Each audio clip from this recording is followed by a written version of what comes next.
School Freeware's Word 2007 Tutorials. Tutorial 12. Working with WordArt. The first thing to do is insert some WordArt. Click on Insert, WordArt. Select the WordArt you wish to use. I'll pick this one. Here we have the font. I'll keep it as Impact and I'll change the font size to 54. Next I'll put in my saying.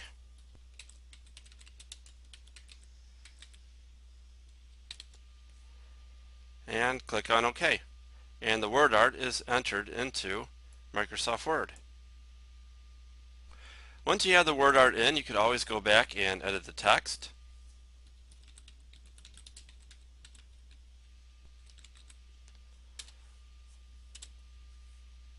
Change the font, change the size, bold, italic, if you choose.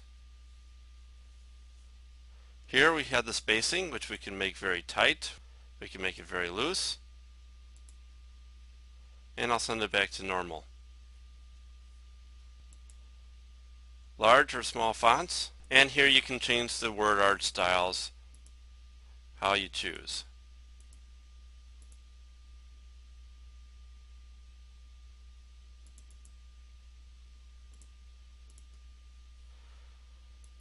We have fill, which you can change the colors of the WordArt.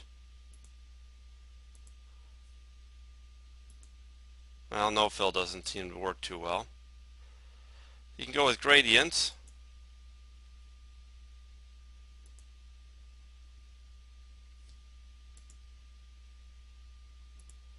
And even select your own gradients under more gradients. I go with some different colors here.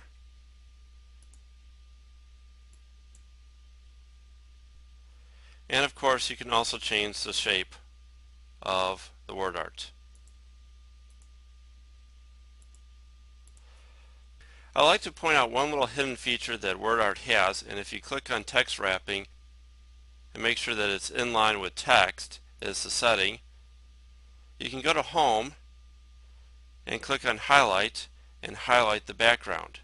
This will not work if text wrapping is set to something else. As soon as I set text wrapping to a different setting, the highlighting disappears. I'll just undo this back to the highlighting. And one thing that is really cool is using pictures within WordArt. I'll go ahead and select a WordArt style that I want to use. I'll go back to this one. And under the fill, you can go to Picture. And then select the picture that you want and it'll be inserted into the WordArt background area here.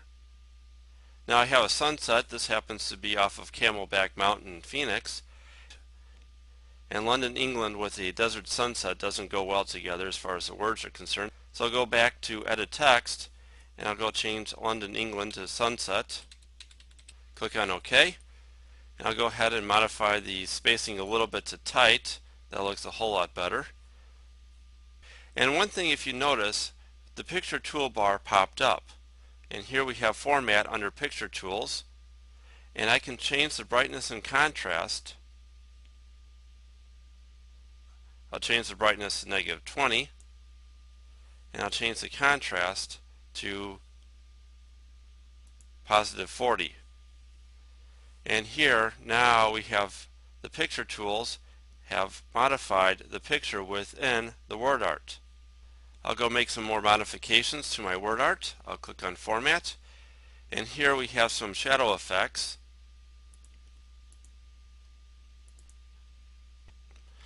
Some of these settings you can't have together. For example, I have shadow effects, but if I were to go into 3D effects here and change the perspective,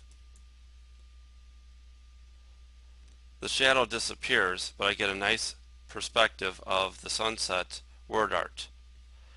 One thing to note when you deal with the format tools of Picture Tools and the format of WordArt tools, they can, in some cases, cross each other out. So what you're modifying here in Picture, you automatically modified under the shadow effects. If I were to change the 3D effects here back to 3D Style 10, here under the shadow effects, it changed back to no shadow. So you got to be a little bit careful going back and forth between the picture tools and the WordArt tools when you have them together, because one will modify the other.